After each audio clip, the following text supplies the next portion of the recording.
Hello, and welcome to Around the World Today, the podcast that takes you beyond the headlines and into the heart of global news. I'm your host, Terry Davis, and I'm excited to kick off Series 7 with a brand new focus, a brand new topic. Well, it's not that new. We have talked about it before, but we are going to set the first 5 episodes on this topic. We're going to have the focus, and this series will be diving deep into the most crucial and often contentious issues facing the UK today, which is transport. Have you ever been there when your bus has been cancelled, or even like your train? Or they don't actually meet up, and there's like an hour or 2 hours or 3 hours in between the journeys. Do you know what I mean?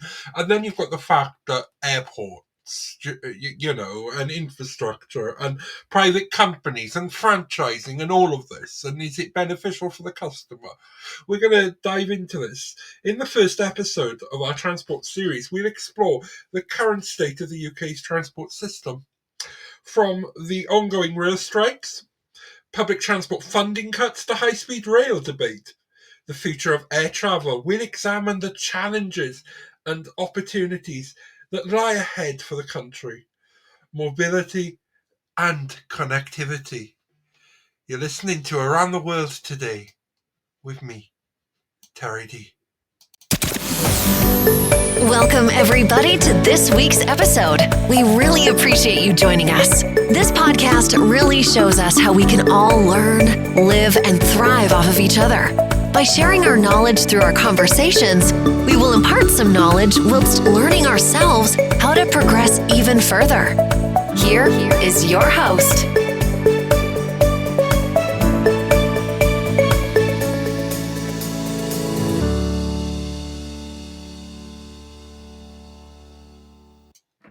Hello. Transport is the backbone of the UK's economy, connecting people, goods and services across the country. However, in recent years, the system has come under significant strain with a range of challenges affecting everything from daily commutes to international travel. In this episode, we'll take a look closer at some of those key areas of concern, starting with bus travel. Now,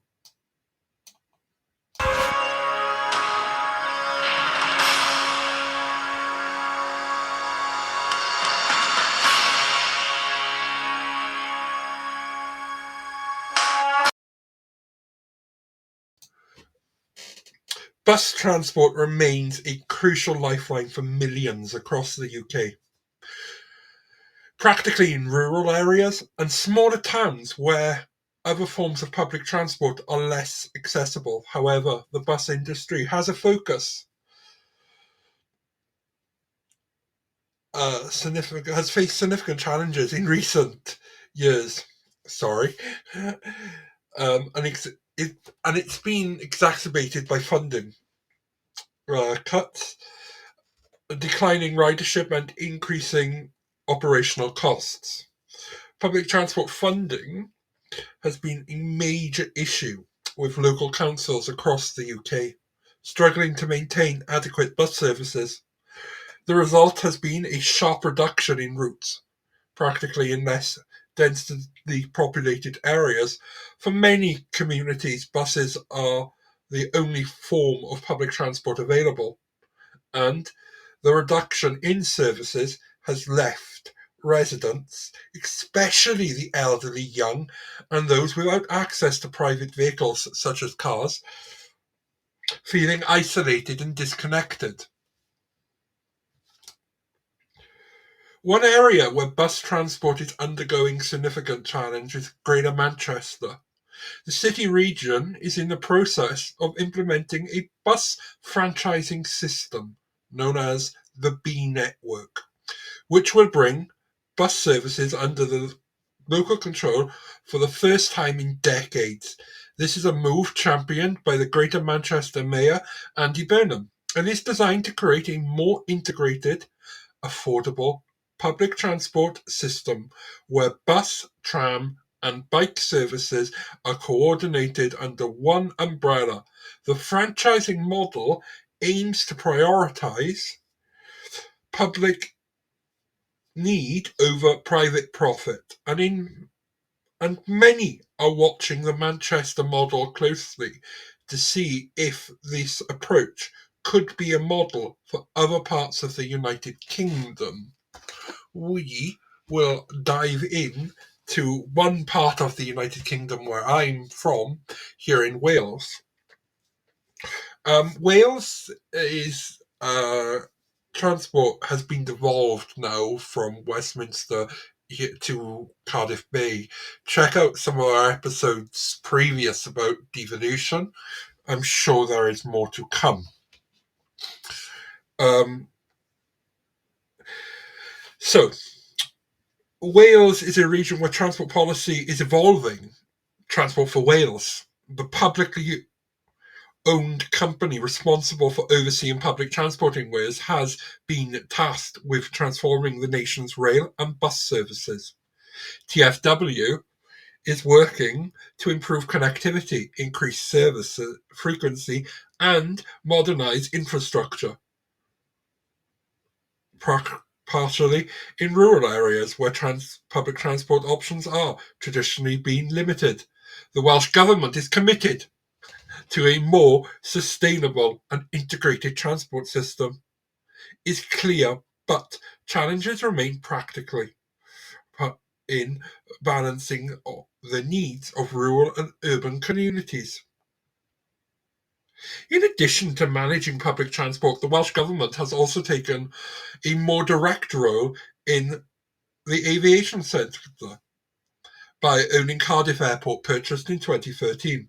Cardiff Airport is a crucial piece of Welsh transport infrastructure, serving as a gateway to the international travel. However, the airport has struggled to compete with larger airports in England, and its future remains a topic of debate. The Welsh Government has invested in the airport, aiming to boost passenger numbers and attract new routes, but questions linger about the viability of this investment in the long term, especially in a post pandemic world where the future of air travel is uncertain.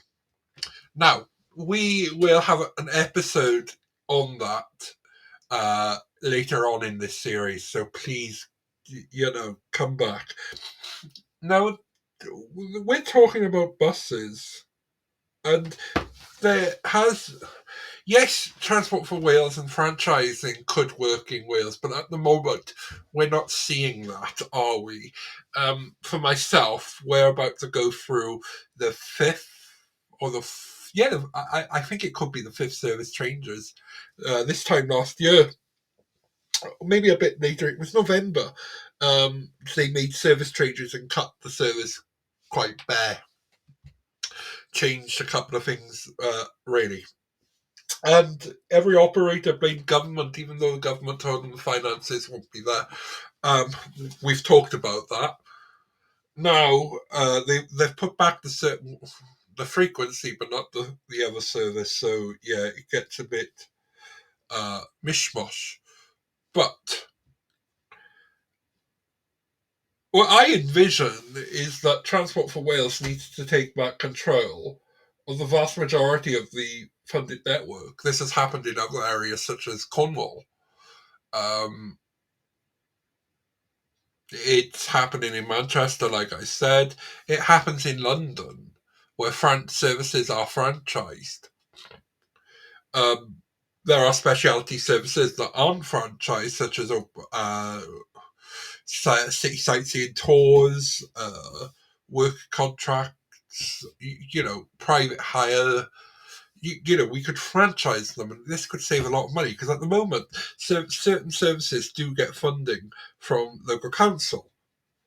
So it's just taking back that from local council and then having one body that franchises these services out. Now, could it work? Well, Greater Manchester seems to be working. I've been following the groups online about it, and there are teething problems. There are always teething problems when you move to a new model within any industry. You always do find you always do find a teething problem. But this is life. There are teething problems in life, and there are teething problems in transport. However, when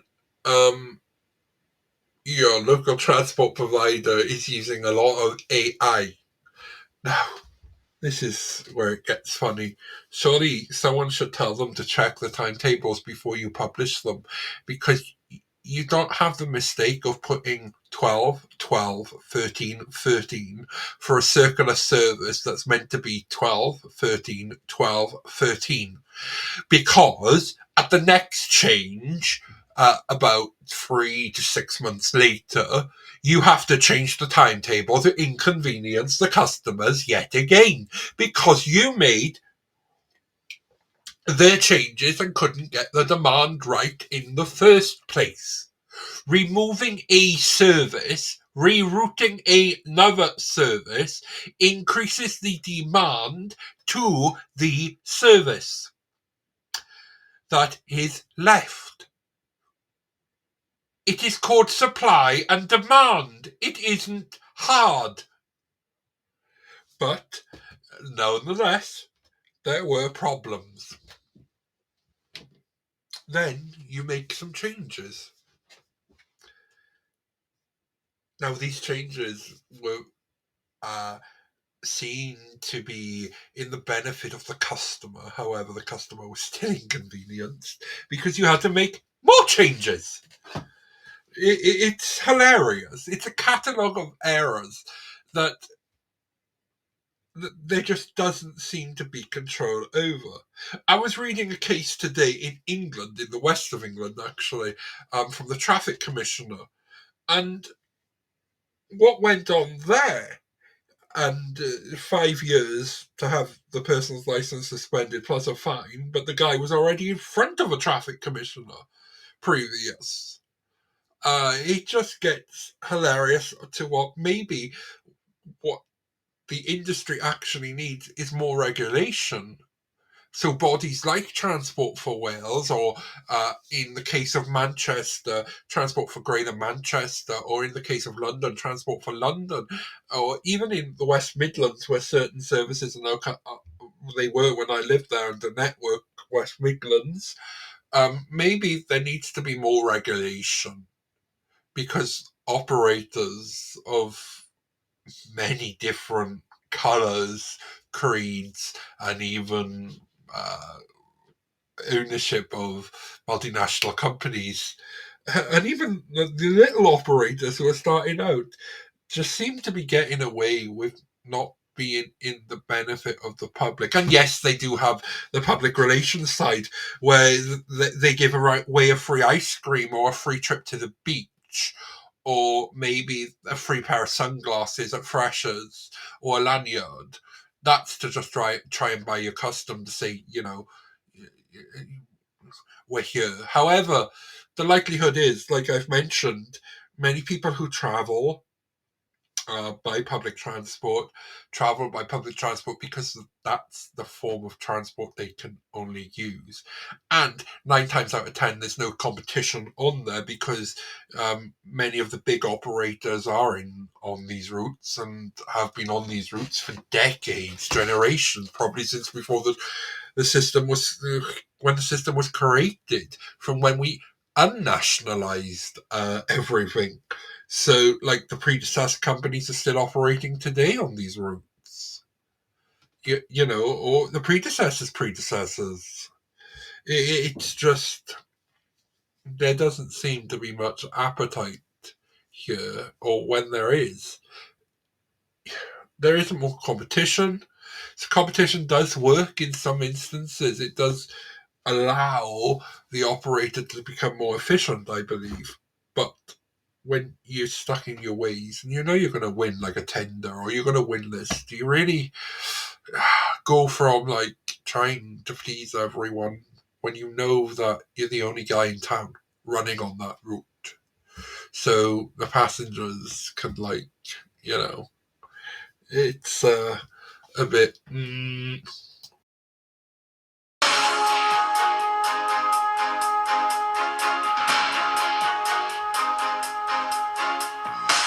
This is the world we live in. This is the world we call our own. This is the time, and times are changing. This is the world we call our home. Feel the freedom. There's no limit to what we can do. Feel the freedom to fly. We both.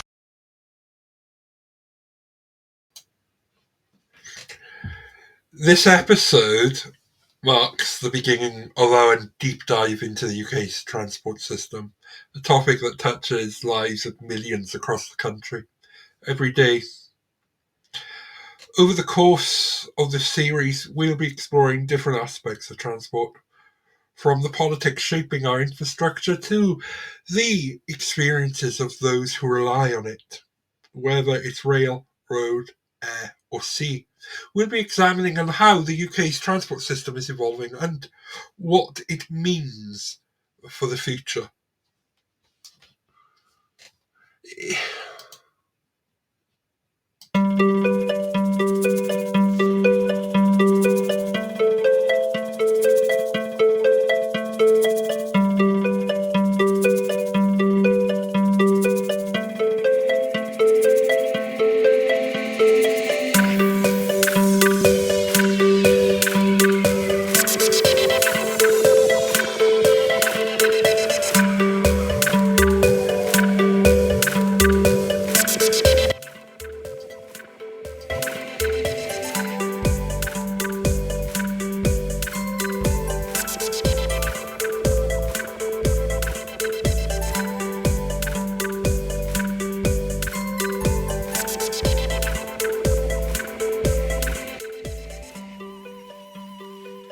Thank you for joining me on this journey as we launch Series 7 of Around the World today. Remember to tune in next time as we continue our exploration of the UK transport. If you've enjoyed today's episode, please subscribe, rate and review us on your preferred podcast platform. Your support helps us bring you the stories that matter. Until next time, I'm Harry Davis, signing off. Stay informed and stay connected.